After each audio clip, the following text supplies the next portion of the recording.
제대로 안 하면 잇몸 녹아내릴 수밖에 없죠. 이거는 많이들 모르시는데 반복되면 5년 안에 잇몸 다 무너져요. 잇몸 건강에 최악입니다. 말이 되는 치과 이야기, 말이 되는 박 원장, 끝까지 시청해 주실 거죠?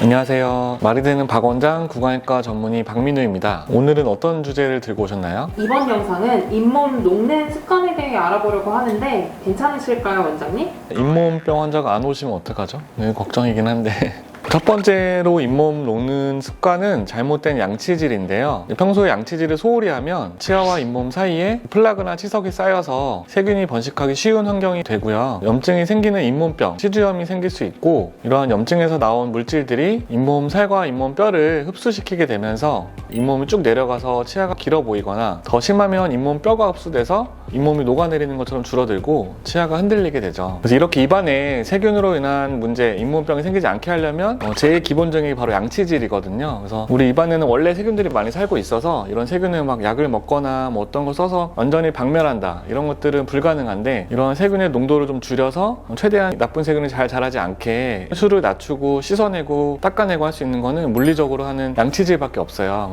우리가 잘 알고 있는 것처럼 하루에 최소 3번, 식사하고 나서 2시간 이내에 하루 3번 양치질을 꼭 하시고, 정 힘들면은 주무시기 전에는 한 번이라도 꼭 꼼꼼하게 하시는 게 제일 중요하다고 할 수가 있고요. 원장님, 오히려 양치질을 너무 열심히 하면 잇몸이 녹을 수도 있다던데 사실인가요? 잘못된 방법으로 너무 열심히 하면 오히려 더 안 좋은 결과를 가져올 때가 있죠. 잘못된 방법으로 하지만 않는다면 양치질은 내가 막 너무 열심히 하는 거 아니야 이렇게 걱정할 일이 없긴 한데요. 다만 한 가지만 피해 주시는 게 좋은데, 대표적으로는 가로로 닦는 양치질이죠. 칫솔질. 지난번 올바른 양치질 영상에서 말씀드린 것처럼 우리 치아는 나란히 세로로 줄지어서 있는데 그 방향대로 닦아야 사이사이 끼인 거를 잘 닦을 수가 있죠. 치아에서 또 이물질을 바깥으로 밀어내는 방향으로 닦을 수가 있는 건데, 이 치아가 나란히 있는 방향을 가로질러서 닦게 되면 이 치아 사이사이는 닦을 수가 없고요. 오히려 가로로 닦으면은 빨래판에 닦는 것처럼 마찰력이 엄청 세기 때문에 치아나 잇몸이 망가지게 되겠죠. 그래서 잇몸이 얇은 분들은 실제로 이러한 잘못된 양치질 때문에 잇몸이 헐어서 내려가고, 또 내려간 게 다시 올라오지 않고 이렇게 되기도 하고요. 두 번째 잘못된 습관은 이갈이가 있어요. 이제 잇몸이 나빠지는 큰 원인은 우리가 두 가지로 봐서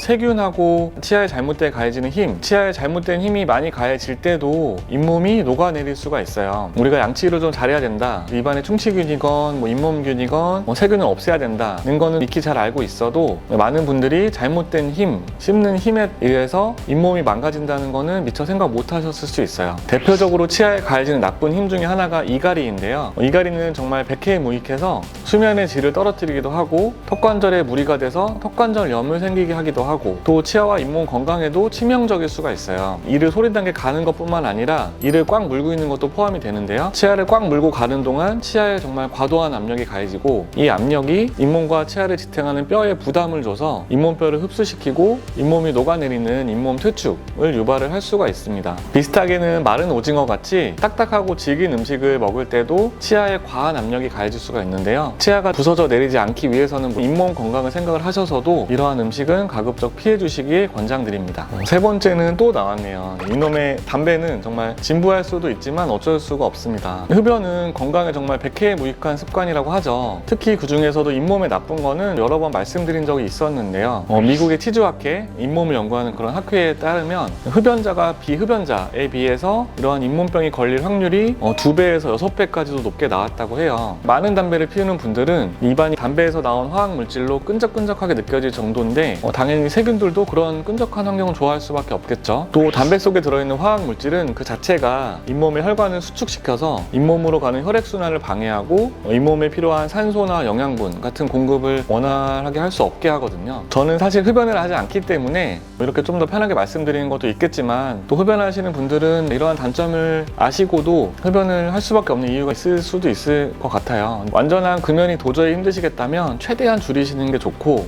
만약에 흡연을 하시더라도 흡연 후에는 양치질 하시면 잇몸 건강에는 좀 도움이 되겠습니다. 치복이란 말도 있고 잇몸 건강은 타고나는 거라고 하던데 어떻게 생각하세요? 어느 정도는 타고나는 것일 수도 있어요. 유전적 요인이라고도 하는데 우리 몸에 다른 많은 질환들도 이제 유전적 요인이라고 하는 타고난 요인과 환경적 요인, 우리가 살면서 이제 받는 영향 그런 것들이 섞여서 나타나는 경우가 많은데요. 입안에서도 충치보다는 잇몸 질환이 이러한 유전적인 영향이 더 크다고 하는 연구들이 많이 있어요. 우리가 키나 몸무게가 어느 정도 유전의 영향이 있다고 하는 것처럼 잇몸, 뼈와 살도 마찬가지로 선천적으로 얇고 약한 분들이 있을 수 있거든요. 이런 분들이 운동한다고 해서 잇몸을 키울 수는 없는 거거든요. 또 세균에 저항하는 면역력이라고 하는 것도 어느 정도는 유전적 요인이 있을 수 있고, 하다못해 아까 말씀드린 이갈이도 유전적 요인이 있을 수가 있어요. 그래서 잇몸이 녹아내리는 건 유전적인 영향이 크다고 할 수는 있는데요. 그렇다고 약하게 태어난 분들이 뭘 해도 잇몸이 건강할 수 없다거나 선천적으로 잇몸이 탄탄한 분들은 아무리 관리를 하지 않아도 절대 나빠지지 않을 거야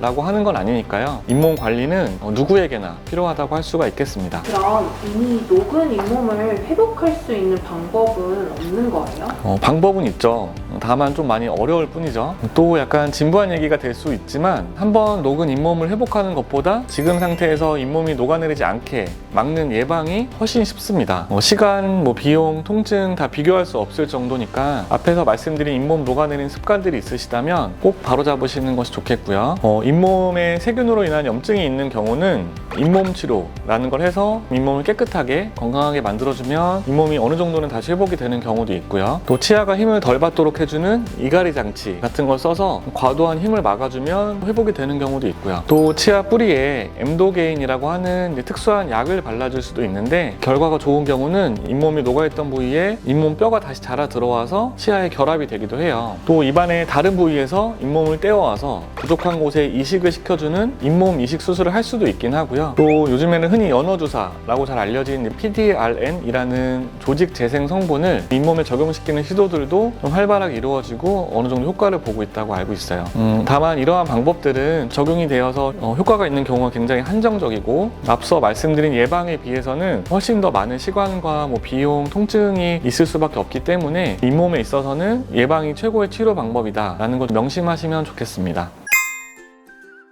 녹아내린 잇몸의 결말, 끝은 결국 치아가 빠지는 것이라는 것을 꼭 기억하시길 바라면서요. 지금까지 도움이 되는 치과 지식을 말이 되게 풀어드리는 말이 되는 박원장 박민우였습니다. 시청해주셔서 감사합니다.